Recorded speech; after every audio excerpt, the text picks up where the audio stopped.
Bismillahirrahmanirrahim. Assalamualaikum warahmatullahi wabarakatuh. Halo, selamat pagi teman-teman semua. Semoga saudara dijumpai rahmat oleh Allah Subhanahu wa taala. Di sini kita akan belajar kembali mengenai baca tulis Al-Qur'an yang akan didampingi oleh saya sendiri, Diana Novera. Dan tema kita pada kali ini adalah tajwid. Sebelum kita masuk ke dalam materi kita, mungkin teman-teman semuanya sudah tahu ya, mungkin tidak asing lagi apa itu tajwid. Ada yang tahu dari teman-teman semua apa itu tajwid? Ada yang bisa mendeskripsikan apa itu tajwid? Izin Ibu. Ya, silakan. Pengertian ilmu tajwid dalam ilmu qiraat atau tajwid berarti mengeluarkan huruf dari tempatnya dengan memberikan sifat-sifat yang dimilikinya. Jadi ilmu tajwid adalah suatu ilmu yang mempelajari bagaimana cara menyembunyikan atau mengucapkan huruf-huruf yang terdapat dalam kitab suci Al-Quran. Gitu, Bu. Bagus sekali ya, Saudara Wawan yang sudah menyebutkan apa itu tajwid. Nah, di sini selain tajwid, kita harus tahu apa itu Al-Quran, kemudian bagaimana kewajiban seorang muslim terhadap Al-Quran, kemudian kaidah ilmu tajwid dan qawaid al-imla, yang tentu di dalamnya ada ilmu tajwid, kaidahnya, kemudian manfaat dari mempelajari tajwid itu tersendiri. Ya, silakan slide selanjutnya. Kita akan membahas apa itu Al-Quran. Teman-teman pasti sudah tahu apa itu Al-Quran. Al-Quran kitab suci umat Islam. Tentunya di sini Islam semua kan ya. Dan pasti teman-teman sudah tahu dan tidak asing lagi bagi kita semua terhadap yang namanya Al-Quran ini. Nah, pengertian Al-Quran menurut para ahli, pertama Muhammad Ali Asyabumi ya. Al-Quran merupakan firman Allah Subhanahu wa taala yang diturunkan kepada Nabi Muhammad sallallahu alaihi wasallam, yakni penutup para nabi dan rasul, dengan menggunakan malaikat Jibril, ditulis pada mushaf-mushaf yang disampaikan kepada kita secara mutawatir, yakni berangsur-angsur. Mungkin teman sudah tahu 22 tahun 2 bulan 2 hari. Nah, itu sudah sering ya kita pelajari pada waktu usia kecil, usia dini, seperti itu. Kemudian menurut Syekh Muhammad Bukhudari Bel, Al-Quran berbahasa Arab yang diturunkan kepada Nabi Muhammad SAW untuk dipahami isinya dan disampaikan dengan mutawatir, ditulis dalam mushaf dimulai dari Al-Fatihah sampai surat An-Nas. Kemudian menurut Subi As-Salih, Al-Quran merupakan kalam Allah Subhanahu wa taala, yakni mukjizat yang diturunkan kepada Nabi Muhammad SAW yang ditulis dalam mushaf secara mutawatir dan membacanya bernilai ibadah. Nah, mari kita ke slide selanjutnya, bagaimana kewajiban setiap muslim terhadap Al-Quran. Nah, kita sudah tahu ya, Al-Quran itu wajib bagi setiap orang muslim untuk membacanya, bahkan mengamalkannya. Nah, selain itu ada waktu di mana membaca Al-Quran itu sangat sangat penting ya, apalagi di bulan Ramadan.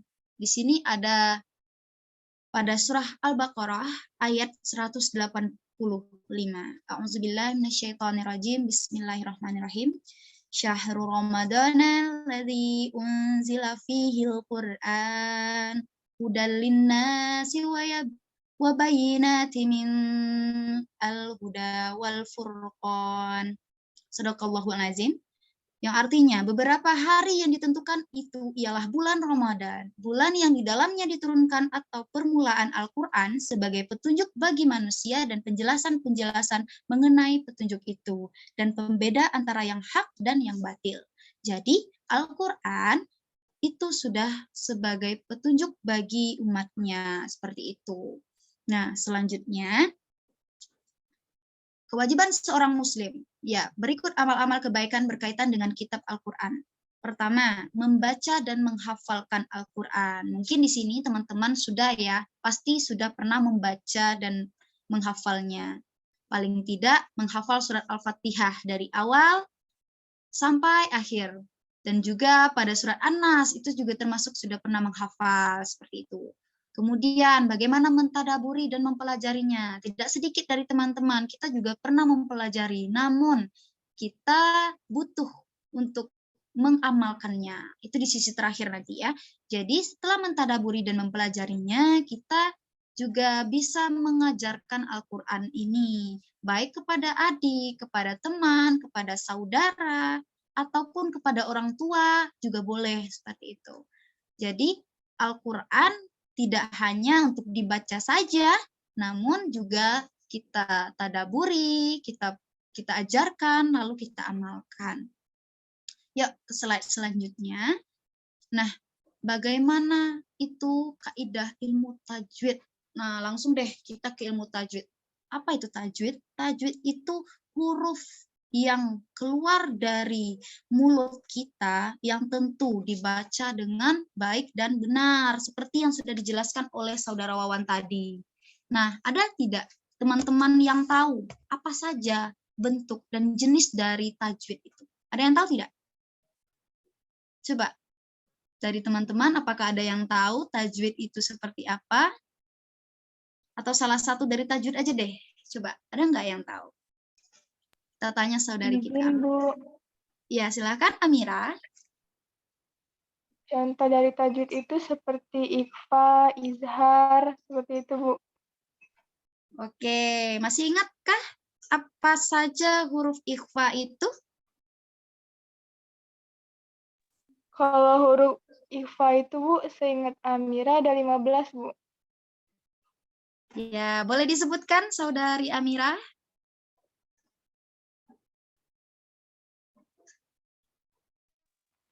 Lupa, Bu.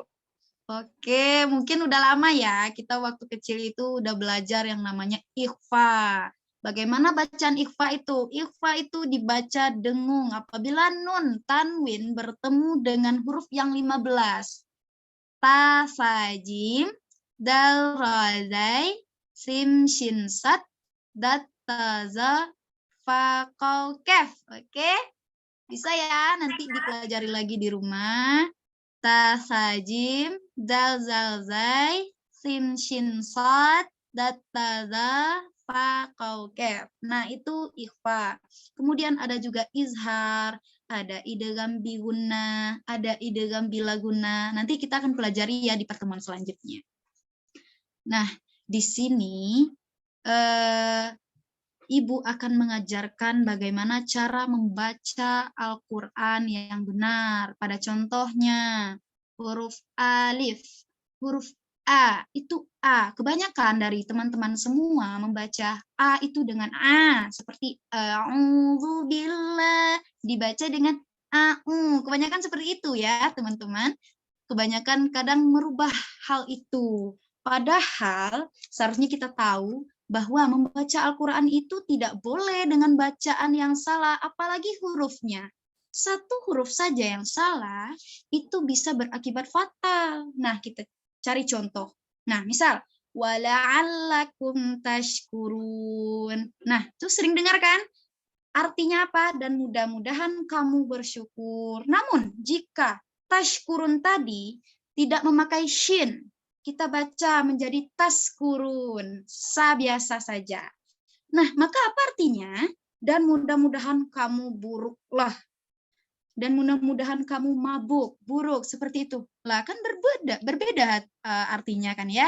Jadi bagi teman-teman semua, jangan sampai bacaan dari Al-Quran atau tajwid yang seharusnya keluar dari mulut kita itu tidak benar. Maka fatal akibatnya, yakni perbedaan dari makna Al-Quran itu.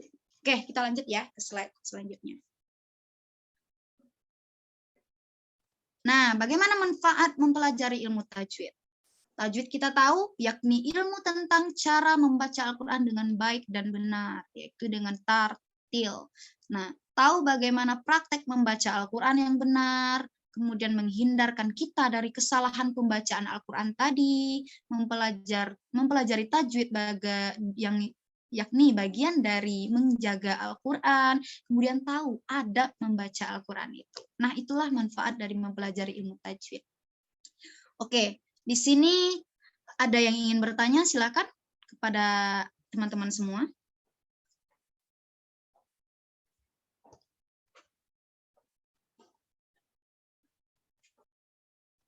Kepada saudara Wawan, apakah ingin bertanya?